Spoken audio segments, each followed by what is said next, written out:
Coming your way. Which side of the prolonged Zeke Cowboys standoff looks worse? I'll tell you why I want Eli starting the first part of the season for my New York Football Giants. And former Pro Bowl running back Clinton Portis joins the debate desk.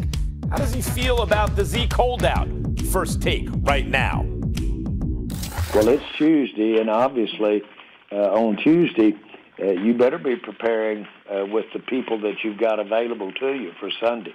And so we're working with the people that we have out here now and the ones that we have that we know are going to be on the field, and that's how we're preparing. It will be great, would be great if before a short period of time passes that Zeke would be in that group. But we'll see how today goes. We'll see how tomorrow goes. And we'll see how the ensuing hours pan out.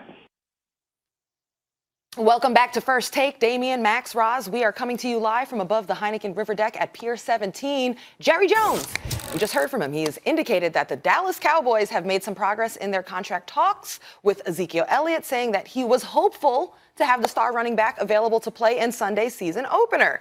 A source told ESPN's Ed Werder earlier Tuesday that the Cowboys and Elliott are working well together on the contract talks, but there's serious work left. ESPN has also confirmed multiple reports that Elliott is traveling to Dallas in order to be present to sign a contract Tuesday if the sides agree to a deal. Sounds like they're going to agree if he's flying back. Right. It's right there at the finish line. So if it's at the finish line, and Damian, if Zeke signs, how good are the Dallas Cowboys? I picked the Cowboys to represent the NFC in the Super Bowl. I've said it earlier in the show. This is with Zeke, absolutely.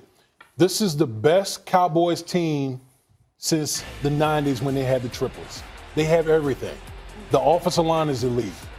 They brought over Amari Cooper. The defense was one of the best defenses in the National Football League last year. If you have Zeke in the fold, which is to me, the biggest component to it all, because he helps every facet of the Dallas Cowboys team. This team, to me, is ready-made to represent, to go to the Super Bowl this year. No, they're not. It looks like they are on paper, except for one thing. The thing you need in the NFL more than any, I explained to the the retired NFL, former Pro Bowl player. Were you ever all pro, or were you just a Pro Bowl? I want to get this straight. We don't need to get all the accolades. Only a Pro Bowl. And multiple. Yes, and a couple of Super Bowl rings. Yes. What do you know? No, Listen, tell him. Meantime, I am a former Madden simulation champion. Okay. Sure, not against other players, against the machine, but nevertheless. Listen, they don't have a coach. Jason Garrett's not a Super Bowl coach. And let me tell you something. In the NFL, the first thing I look at, quarterback coach, what are those combinations? So you look at the Eagles. Carson Wentz maybe has not shown that it factor that Dak has in big pressure moments, but in every other case, he's been better. He's the better quarterback. And I think he's learned from the Foles experience. Everything I hear out of the Eagles is, no, Carson's really matured as a leader, et cetera, et cetera. They always liked him. He always worked hard. But he was still finding his way as a leader. And apparently, he's coming along in that department, made huge strides.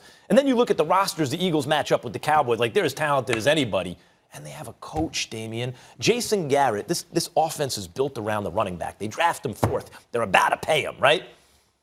4th and 1, midfield. They punt. Out of here, coach. Sorry. If I'm the owner of a team or a GM of a team and I see that, let's get the next guy in here. You can't do it.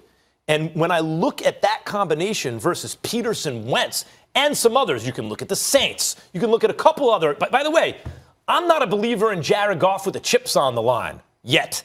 But in every other instance, boy, the Rams seem to have it figured out too. Cowboys don't have that. They're not a dynamic offense because they don't have a dynamic coach. You know what I thought of, Damian, when I was watching college football this last weekend? And I saw Jalen Hurts look like $1 billion. I thought Lincoln Riley can do this with Jalen Hurts, Baker Mayfield, whoever you give him. They look amazing. What would he do with Dak Prescott? If and when the Cowboys fire Jason Garrett and hire Lincoln Riley, which I think will happen eventually, get back to me. Yeah. Well, first of all, I don't see Lincoln Riley ever, leaving Oklahoma. These big-time college programs, to me, are more desirable than the pro programs in this particular case. But listen, you talked about Doug Peterson and Carson Wentz. I agree, they're a dynamic duo, but you forgot one key component. You got to be available. Hasn't that always been the case with Carson Wentz? Yep. Listen, Carson Wentz is as talented as any quarterback in the National Football League. But there's a reason why Nick Foles is so beloved in Philadelphia. It was because Carson Wentz, with all his immense ability, couldn't stay on the field. What about the Saints? And that's still what about the Rams? Well, listen, if we're going to talk about the Saints, look at the end of the season last year with the Saints. Was Drew Brees the same guy at the end of the season? They didn't play. They bogged down. Drew Brees didn't look the same. How about when the Rams beat you at bully ball last year? Like bully ball, they beat them. Let alone offensive, dynamism. Listen, that was last year. I think right now with everything that the Cowboys have, they're going to have a new play caller this year with Kellen Moore, who I anticipate using using his legs. I think that was the one aspect when you watch the Dallas Cowboys play. It's like, okay, you got a guy that's like a dual threat type of guy. Why aren't you utilizing one of the more, impressive aspects to Dak Prescott's game? Use his legs. I think Kellen Moore will bring that aspect to the Dallas Cowboys. So to me, they have a formula that can take them there. We saw what Amari Cooper did for Dak Prescott last year. His numbers skyrocketed when Amari Cooper was there in the middle of the year when he got traded from the Oakland Raiders. Now he has a full off season with Dak Prescott. Can you imagine how much better he's going to be? You mentioned, go ahead. He has a conservative, basically, fundamentally, the character is conservative head coach. And so what that means, when you look at Dak, he doesn't turn the ball over. I like Dak a whole lot. He's a game manager who's big on third down and good under pressure. That's exactly who you want. And he can run and he can throw and all that stuff. The issue with Dak is not like, oh, that was a stupid play. There were two bigger chunk plays that he left on the field. He's overly conservative. He needs a dynamic head coach in terms of it being an offensive mind. And instead, he has Jason Garrett and a run-centric offense and a guy who nevertheless is punting on 4th and 1. You talking about the run-centric offense that beat the New Orleans Saints in the regular season last year? You talking about they had a lot of wins until the playoffs. That guy, right? They have a lot of wins till the playoffs. So you mean to tell me that formula can't take you to the Super Bowl? Is that what you're trying to tell me? Watch this, Roz. Just for the record, you ever play for the Los Angeles Rams? Never. Philadelphia Eagles? No. Okay. New Orleans Saints? No. Dallas Cowboys? No. Okay. So what are you saying? New England Patriots. Yeah. Right. Yeah. You understand the mentality of a championship team, right? That's correct. Okay. That does not transport everywhere else.